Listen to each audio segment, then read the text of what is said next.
قل ان صلاتي ونسكي ومحياي ومماتي لله رب العالمين لا شريك له وبذلك أمرت وأنا أول المسلمين. وقال النبي صلى الله عليه وسلم من صلى يرائي فقد أشرك ومن صام يرائي فقد أشرك ومن تصدق يرائي فقد أشرك أو كما قال عليه الصلاة والسلام. صدق الله وصدق رسوله النبي الكريم. اللهم صل على سيدنا ومولانا محمد وعلى آله وأصحابه وبارك وسلم. اللهم صل على سيدنا ومولانا محمد وعلى آله وأصحابه وبارك وسلم. اللهم صل على سيدنا ومولانا محمد وعلى آله وأصحابه وبارك وسلم.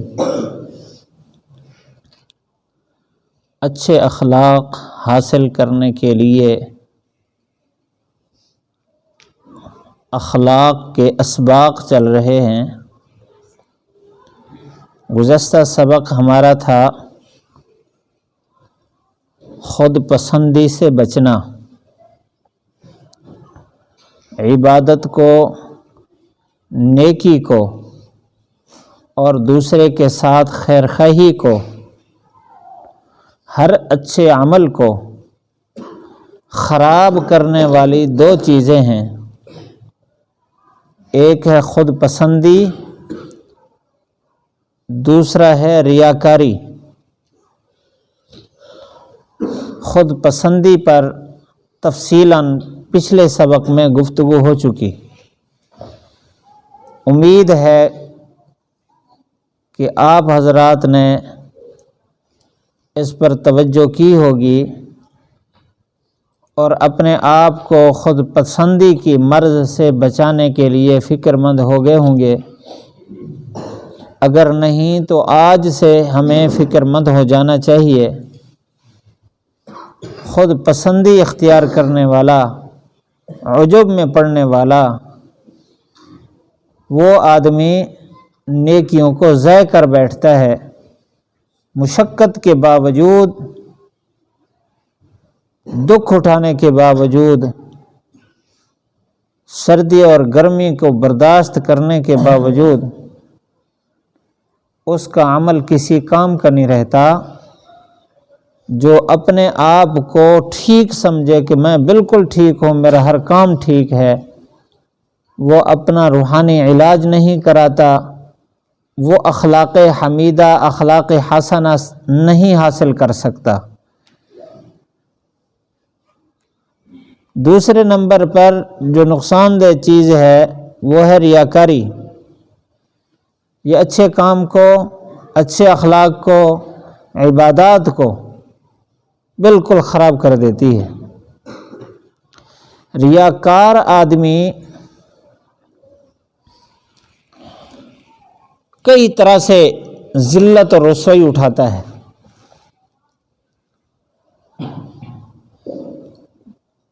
ایک تو ریاکار آدمی کی محبت لوگوں کے دلوں میں نہیں بیٹھتی. کم از کم یہ ہے کہ نیک لوگ، مخلص لوگ اور اللہ کے مقرب لوگ، اللہ تعالیٰ ان کے دلوں میں نیکی کرنے والوں کی محبت بٹھاتا ہے، لیکن ریاکار آدمی کی محبت ان کے دل میں نہیں بیٹھتی. دوسری بات، ریاکار آدمی سے فرشتے بھی پریشان ہوتے ہیں. حدیث شریف میں آتا ہے کہ جب کوئی آدمی نیک عمل کرتا ہے تو فرشتے اس کو خوشی خوشی لے کر آسمانوں کی طرف جاتے ہیں اللہ کے سامنے پیش کرنے کے لیے. مثلا اس نے نماز پڑھی ہے، نماز لے کر اوپر جاتے ہیں. اس نے سچ بولا ہے، اس نے قرآن مجید کی تلاوت کی ہے، اس نے قرآن کا درس دیا ہے، اس نے لوگوں کو نصیحت کی ہے، کسی کو نماز کی دعوت دی ہے، کسی کو گناہ سے بچانے کی کوشش کی ہے، یہ سارے اچھے کام ہیں، تو فرشتے خوشی خوشی اس کو لے کر جاتے ہیں۔ جب اللہ کی دربار میں حاضر ہوتے ہیں، خوش ہو کر یہ عمل پیش کرتے ہیں، اللہ تعالیٰ فرماتے ہیں کہ اس عمل کو میری دربار سے لے جاؤ اور جا کر سجین میں ڈال دو۔ فرشتے پریشان ہو جاتے ہیں کہ نیک عمل اور اتنی خوشی خوشی اللہ کے پاس اللہ کو خوش کرنے کے لیے لائے، لیکن یہ عمل تو اللہ کی ناراضگی کا سبب بن گیا، وہ کیسے؟ اللہ تعالیٰ فرماتے ہیں کہ یہ عمل اس کا میرے لیے نہیں تھا، یہ اس میں ریاکاری ہے، یہ میرے لیے نہیں ہے، اس لیے اس کو سجین میں ڈال دیں۔ فرشتے اس وجہ سے پریشان ہوتے ہیں، کتنا خوشی کے ساتھ لے گئے تھے اور اللہ کے ہاں قبول نہ ہوئے وہ اعمال اور سجین میں ڈال دیے گئے۔ اور قیامت کے دن بھی یہ ذلت اور رسوائی اٹھائے گا خود ریاکار آدمی۔ نیک عمل کرنے کی بنیاد پر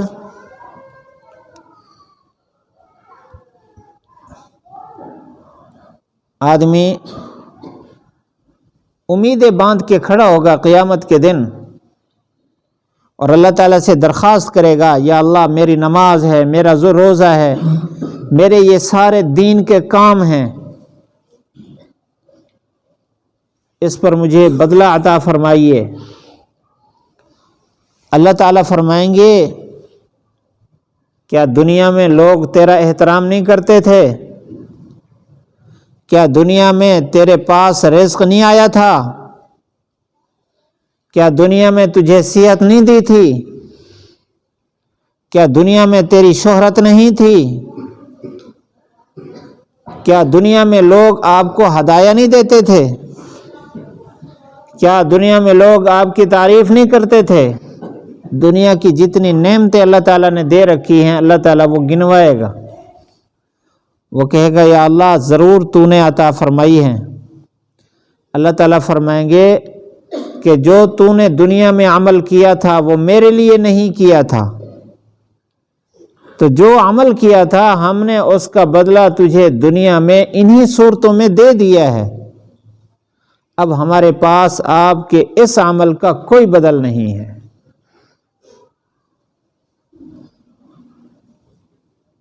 حدیث قدسی ہے، نبی کریم صلی اللہ علیہ وسلم نے فرمایا، اللہ تعالیٰ قیامت کے دن فرمائیں گے کہ جو تو عمل کر کے لایا ہے آدھا تو ہے میرا، آدھا تو نے میرے ساتھ کسی اور کو شریک بنا لیا تھا، آدھا اس کا ہے، تو میں اپنا جو حصہ ہے، یہ میرے والا جو حصہ ہے یہ بھی اسی کو مبارک، یہ سارا عمل اسی کا ہے، اب جس کے لیے تو نے عمل کیا تھا اسی سے بدلہ لے، میرے لیے نہ عمل کیا ہے نہ میرے پاس اس کا بدلہ ہے۔ آپ صلی اللہ علیہ وسلم کا یہ فرمان، من صلی یرائی فقد اشرک، جس نے نماز پڑھی ریاکاری کے ساتھ اس نے شرک کیا ہے۔ من صام یرائی فقد اشرک، جس نے روزہ رکھا ریاکاری کے ساتھ اس نے بھی شرک کیا ہے۔ اور من تصدق، من صدق یرائی فقد اشرک، جس نے صدقہ کیا ریاکاری کے ساتھ اس نے بھی شرک کیا ہے۔ ریاکاری کیا چیز ہے؟ ریا کہتے ہیں دین کا کوئی کام انسان کرے لوگوں کے لیے، دین کا کوئی کام کرے اللہ تعالیٰ کے ساتھ اس میں ارادہ لوگوں کو خوش کرنے کا بھی ہو، مخلوق کو خوش کرنے کا بھی ارادہ ہو۔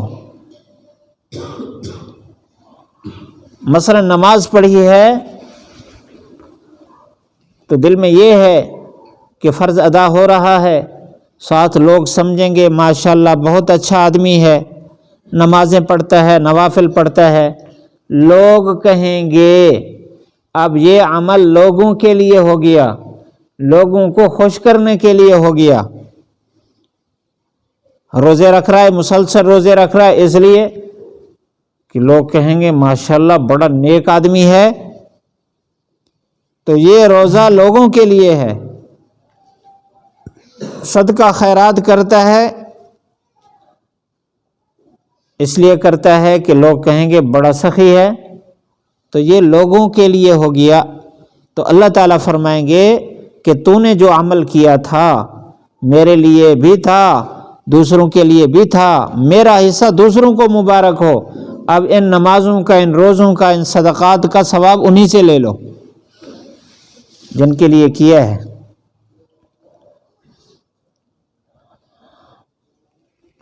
بڑا پریشان کن مرحلہ ہوگا جب انسان قیامت کے دن اپنے اعمال نامے میں دیکھے گا کہ عمل ہوا ہے، نیک اعمال ہیں، لیکن اس کو اس کا بدلہ نہ دیا جائے، انتہائی پریشان کن۔ جیسے کوئی آدمی جیب میں 1000 روپیہ ڈال کر جائے دکاندار کے پاس اور وہاں جا کر اپنی مرضی کی، اپنے پسند کا جوتا لیا، اپنے پسند کی ٹوپی لی، اپنے پسند کی جرابیں لی، مختلف چیزیں لی، اور اس نے کہا بل بناؤ، بل بنایا تو 1000 روپیہ بنا، جیب میں بھی 1000 روپیہ ہے، نکال کر دیا، اس نے یوں ہاتھ سے اس کو چیک کیا، مشین کے سامنے رکھا، مشین نے بتا دیا بھئی یہ کھوٹے ہیں۔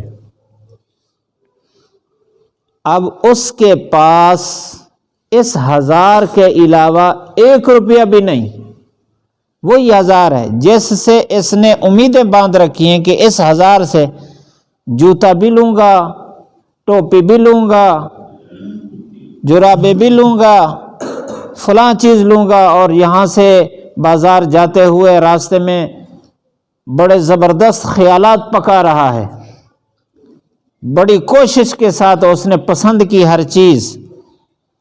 جب نتیجے پر پہنچا، خرید لیا، بات ہو گئی، رعایت ہو گئی، بل بنا، پیسے نکال کر دیے اپنے گمان میں، تو اب یہ مالک بن جائے گا، ابھی یہ جوتا پہنے گا بڑا خوبصورت لگے گا، ٹوپی پہنے گا بڑا خوبصورت لگے گا، جرابیں پہنے گا بڑا خوبصورت لگے گا، لیکن جیب سے پیسے نکالے تو وہ کھوٹے تھے، تو کتنا افسوس ہوگا اس کو، اور کتنا شرمندگی ہوگی اس کو، اور کتنا دل دکھے گا اس کا کہ کتنا بڑا ظالم ہے وہ آدمی جس نے میرے ساتھ دھوکہ کیا، فلاں دکاندار، فلاں آدمی جس نے مجھے 1000 روپیہ دیا ہے، میری ساری کی ساری تمناؤں پر پانی پھر گیا، خالی ہاتھ روتا ہوا واپس آئے گا۔ یہ تو ایک عارضی چیز ہے، قیامت کے دن تو ہمیشہ کے فیصلے ہونے والے ہیں، ہمیشہ کے انعامات ملنے والے ہیں۔ جب قیامت کے دن اللہ کے سامنے پیش ہو اور وہاں ہمارا یہ تلاوت کرنا، ہمارا یہ نمازیں پڑھنا، ہمارا تسبیحات کرنا، ہمارے یہ سارے کام غیروں کو خوش کرنے کے لیے ہوں، شہرت کے لیے ہوں، دنیا داری کے لیے ہوں، تو اس دن ہم امیدیں باندھ رہے ہوں کہ ابھی ہمارے لیے جنت کے فیصلے ہوں گے، اور فیصلہ اس طرح ہو جائے تو کتنا بڑا دکھ ہوگا اور کتنا اندر گھٹے گا، پریشانی ہوگی، کتنا بڑا مسئلہ بن گیا۔ اس لیے قیامت کے دن ریاکار آدمی کو 4 القاب کے ساتھ پکارا جائے گا۔ امام غزالی رحمۃ اللہ علیہ نے یہ روایت نقل فرمائی، فرمایا اللہ تعالیٰ فرمائیں گے ریاکار کو، وہ جو مسلمان ہے وہی جن کے سینے میں قرآن حدیث ہے، نمازیں پڑھنے والا، اللہ کے رسول صلی اللہ علیہ وسلم کے دین پر چلنے والا، اس کو کہا جائے گا او کافر، دوسرا لقب او فاجر، تیسرا لقب او دھوکے باز، اور چوتھا لقب او محروم، ہاتھ میں تو کچھ نہیں ہے۔ تو ان القاب کے ساتھ اس کو قیامت کے دن پکارا جائے گا۔ کتنا بڑا مسئلہ بن جائے گا۔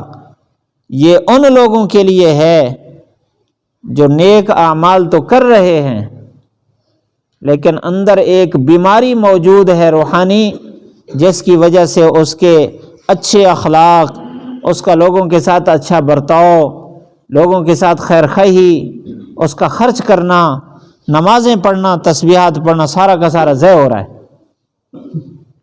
اس لیے ریاکاری سے بچنا بہت ضروری ہے۔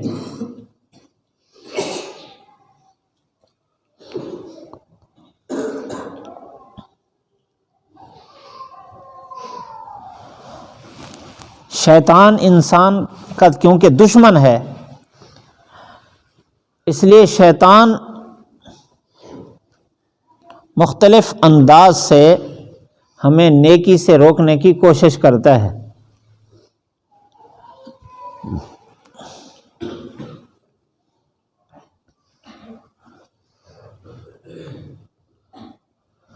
یہ جو ریاکاری ہے یہ بہت باریک بیماری ہے، ہر ایک کو اس کا اندازہ نہیں ہوتا۔ اب اللہ تعالیٰ نے قرآن مجید میں نیک لوگوں کی صفات میں بیان فرمایا، ينفقون فی السراء والضراء،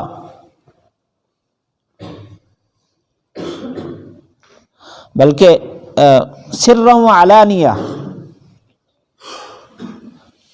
سرا وعلانیہ، کہ وہ خرچ کرتے ہیں چھپ چھپ کر بھی اور علانیہ بھی، لوگوں کے سامنے بھی خرچ کرتے ہیں اور لوگوں سے پوشیدہ بھی خرچ کرتے ہیں۔ اب جو علانیہ خرچ کر رہا ہے وہ مخلص ہے اور اس کے اخلاص پر اللہ تعالیٰ اس کی تعریف فرما رہے ہیں۔ یہ بہت باریک بیماری ہے، یہ جب تک روحانی ماہر کسی اللہ والے سے آدمی اپنی طبیعت چیک نہ کروائے، اپنے خیالات اور تصورات نہ بتائے، اس وقت تک اس کا صحیح اندازہ نہیں ہوتا۔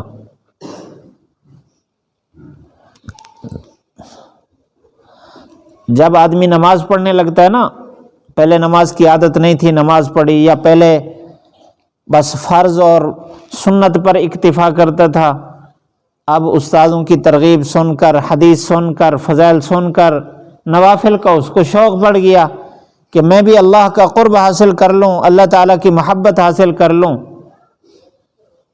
اب پوری مسجد میں لوگ بیٹھے ہیں، نمازی بیٹھے ہیں، طلباء بیٹھے ہیں، دوست احباب بیٹھے ہیں، اس کا دل کر رہا ہے کہ میں 2 سنتوں کے بعد 2 نفل پڑھے ہیں، مثال کے طور پر مغرب کے بعد جو آدمی مغرب کے فرض کے بعد 2 سنت پڑھ لے، ساتھ 2 نفل پڑھ لے اور 2 نفل اور پڑھ لے، 6 رکعت ہو گئی۔ ان 6 رکعت پر اس کو 12 سال کی عبادت کا ثواب ملتا ہے، اور اس نماز کو اوابین کہتے ہیں۔ اب ایک ساتھی 2 رکعت سنت پڑھنے کے بعد 2 رکعت نفل پڑھنے لگا، سب سنتیں پڑھ کے بیٹھ گئے، کسی کو بھی توفیق نہیں ہو رہی، یا بہت کم لڑکے ہیں جو نماز پڑھ رہے ہیں، باقی سارے بیٹھے ہیں، لوگ بیٹھے ہیں۔ کبھی ایسا ہوتا ہے کہ مغرب کے بعد بیان ہے تو 2 سنتیں پڑھ کے بیٹھ گئے، اب اس کا شوق ہے کہ میں کسی طرح اوابین پڑھوں، کھڑا ہوتا ہے، 2 رکعت نماز نفل پڑھتا ہے، سلام پھیرتا ہے آگے صرف 2 رکعت پڑھنے سے اس کو 12 سال کی عبادت کا ثواب ملنے والا ہے، لیکن یوں دیکھتا ہے ادھر دائیں طرف کہ سارے نماز پڑھ کے بیٹھے، بائیں طرف دیکھتا ہے سارے نماز پڑھ کے بیٹھے، شیطان کو موقع مل جاتا ہے۔ یہ بڑا بزرگ بننے کی کوشش کر رہا ہے، ابھی میں اس کو بتاتا ہوں۔ یہ دل میں وسوسہ ڈالتا ہے، او بھائی تو کھڑا ہوگا 2 نفل پڑھے گا تو سارے کہیں گے ماشاءاللہ آج کل تو بڑا نیک بن گیا۔ شیطان پہلے یہ وسوسہ ڈالے گا، اور ساتھ ہی کہے گا یہ تو ریاکاری ہے، لوگوں کو دکھلاوے کے لیے پڑھ رہا ہے۔ فوراً اس کو بیٹھنے پر مجبور کر لے گا، اٹھے گا نہیں، وہ 2 رکعت نہیں پڑھے گا کہ کیا کہیں گے بڑا بزرگ بن گیا ہے، بس نہیں پڑھتے کہیں ریاکاری میں نہ داخل ہو جائے۔ یا یہ ہے کہ اگر اس نے ہمت کر کے کھڑے ہو کر نوافل کی نیت باندھ بھی لی، سلام پھیرتے ہی ساتھ والا کہے گا سارے بیٹھے ہیں، یہ کھڑا ہو گیا نفل پڑھنے کے لیے، بڑا ریاکار ہے، ریاکاری کرتا ہے، لوگوں کو دکھلاوے کے لیے نوافل پڑھتا رہتا ہے۔ یہ شیطان کا دوسرا حملہ ہے۔ یاد رکھنا، جب انسان عبادت میں لگتا ہے، اولاً شیطان ریاکاری کے وسوسے ڈالتا ہے۔ یاد رکھنا، ریاکاری کے وسوسوں سے عبادت میں کوئی بگاڑ نہیں آتا۔ یہ وسوسے ہیں کہ اچھا اندر تیرے ریاکاری پیدا ہو رہی ہے، لوگ تجھے اچھا سمجھیں گے، یا ساتھ والا کہتا ہے بڑا ریاکار بن گیا، اس سے مرعوب نہیں ہونا۔ آپ اگر لگے رہیں، ایک دفعہ اس طرح کے خیالات آپ کے دماغ کو خراب کریں گے، وسوسے خراب کریں گے، آپ اپنے اندر یہ کہیں کہ میں اللہ کی رضا کے لیے، اس کو دکھانے کے لیے پڑھ رہا ہوں، چاہے میرا اندر جو کہے، لوگ جو کہیں، میں نے تو رب کو خوش کرنا ہے، نوافل شروع کر دے۔ 1 دن 2 دن 4 دن 8 دن یوں توجہ جائے گی بھی سارے بیٹھے ہیں، میں کھڑا ہوں اکیلا نوافل پڑھ رہا ہوں، سنتیں پڑھ رہا ہوں۔ ایک دن یہ وسوسہ ختم ہو جائے گا، پھر اللہ کی ذات کے لیے ہی آپ کا پڑھنا ہوگا۔ شیطان مایوس ہو کر، ناکام ہو کر، مغلوب ہو کر، شکست کھا کر یہ وسوسے چھوڑ دے گا۔ یہ شیطان کے وسوسے ہیں۔ آپ زیادہ تر طلباء بیٹھے ہیں، طلباء کو شیطان اس مرحلے پر آ کر روک لیتا ہے۔ سنتیں کیوں نہیں پڑھ رہے؟ سارے بیٹھے ہیں، میں سنتیں کیسے پڑھوں؟ نوافل پڑھنے کے ارادہ، سارے بیٹھے ہیں، میں نوافل کیسے پڑھوں؟ دل کیا خیال آیا کہ ابھی نماز میں 10 منٹ رہتے ہیں، میں قرآن مجید اٹھا کر تلاوت کر لوں، تو سارے کہیں گے بڑا عبادت گزار آ گیا، یا اب تلاوت بھی کرتا ہے، فوراً رکھ دے۔ تو اس طرح کے حملے شیطانی حملے ہیں، شیطانی وسوسے ہیں۔ ان حملوں میں نہیں آنا، ہمت کر کے پڑھتے رہنا ہے۔ ریاکاری کی علامات میں آپ کو بتاتا ہوں۔ ریاکاری کی علامت یہ ہے کہ اگر کوئی دیکھ رہا ہے تو نفل پڑھے، اگر کوئی نہ دیکھ رہا ہو تو پھر نہ پڑھے۔ یہ ریاکاری کی علامت ہے۔ سارے دیکھ رہے ہیں پھر تو نوافل پڑھتا ہے، اگر کسی دن ایسا ہوا چھٹیاں ہو گئی، گھر میں اکیلا نماز پڑھے، پھر نفل نہیں پڑھتا۔ یا مسجد میں سارے مصروف ہیں، کوئی بھی اس کو نہیں دیکھ رہا، پھر نہیں پڑھتا۔ تہجد کے لیے اٹھتا ہے، تہجد پڑھتا ہے، لیکن اس دن پڑھتا ہے جس دن 2-4 اٹھے ہوئے ہوں، یا استاد دیکھ رہے ہوں، والدین دیکھ رہے ہوں، پھر تو نفل پڑھتا ہے۔ اگر کسی دن گھر میں کوئی نہیں ہے، والدین نہیں ہیں، اکیلا ہے، تو پھر نہیں اٹھتا، دیکھ تو کوئی نہیں رہا، کیا فائدہ اٹھنے کا؟ یہ ریاکاری ہے۔ لوگوں کے سامنے عبادت کا انداز اور ہو، لوگ نہ دیکھ رہے ہوں تو عبادت کا انداز بدل جائے، یہ ریاکاری کی علامت ہے۔ یا عبادت کرنے کے بعد پھر انتظار کرے کہ کوئی مجھے اچھا کہے، میں نماز پڑھ رہا ہوں، کوئی میری تعریف ہی نہیں کرتا، کیا فائدہ، پھر اس کو چھوڑ دے۔